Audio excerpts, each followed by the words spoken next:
That's been a difficult 5 years for sure. And in terms of, you mentioned having met with other student athletes, other parents, coaches, I'm sure all sorts along. In terms of speaking with them, I know you mentioned a little bit about, people, that's the common thing we hear, right? Is, I didn't want to bother anybody. I didn't want to be a burden, all that sort of stuff. In terms of, in addition to that, what are some of the more common stuff you hear from student athletes, either whether it be issues or thoughts or feelings that they've had, or or just the commonalities in those conversations? You hit on it. I'll share a couple stories. I won't tell you the teams or the names, but we were at a school in Alabama and met with the team and packing up our things, and we spend time with the student athletes and the coaches afterwards. They just sort of come down and they hug us, and a lot of them want to share their stories and their struggles, or people in their lives that they've seen struggle or actually have lost to suicide. And this one talk, about 10-15 minutes after we're finishing, coach comes running into us and says, Mark and Kym, I need to see you in the room next door. Please come over. So we run over. And in that room, there's a gigantic linebacker just sitting there with his position coach, saying, bawling, just crying. And he used those words that you just said. I've been struggling with my mental health for so long. I just didn't want to be a burden to anybody. And to see a person that big, and you, from the outside, you perceive him as just so strong, but on the inside he was really struggling. And the school was great. They got his parents involved, got him into counseling, that very day or the next day. And he listened to Tyler's story and realized that he needed to reach out and ask for help.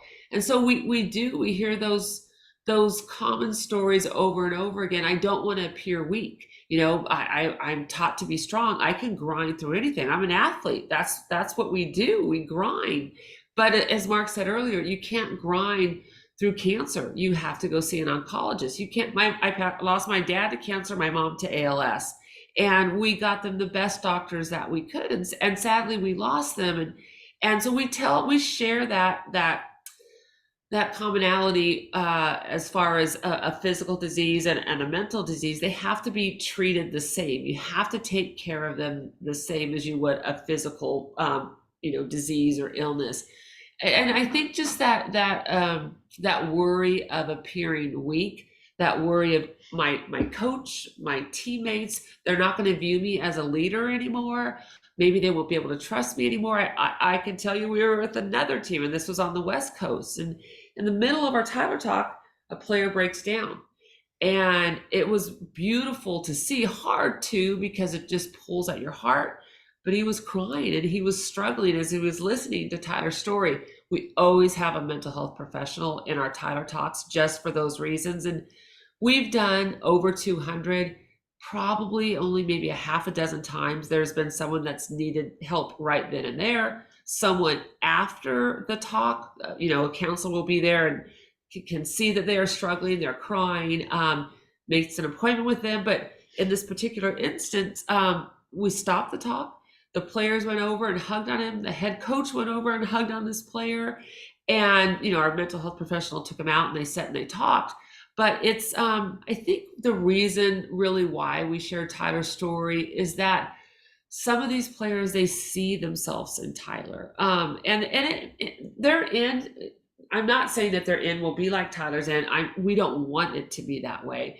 And we share Tyler's story in the hopes that it will give them strength, to really reach out and ask for the help that they need.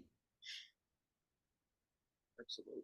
And I know, in terms of you mentioning those kind of conversations, I know it's been 5 years in that time span, because there's something to hit on, that you mentioned in those situations, coaches being involved. And I remember speaking with somebody who had said that one way you can help combat,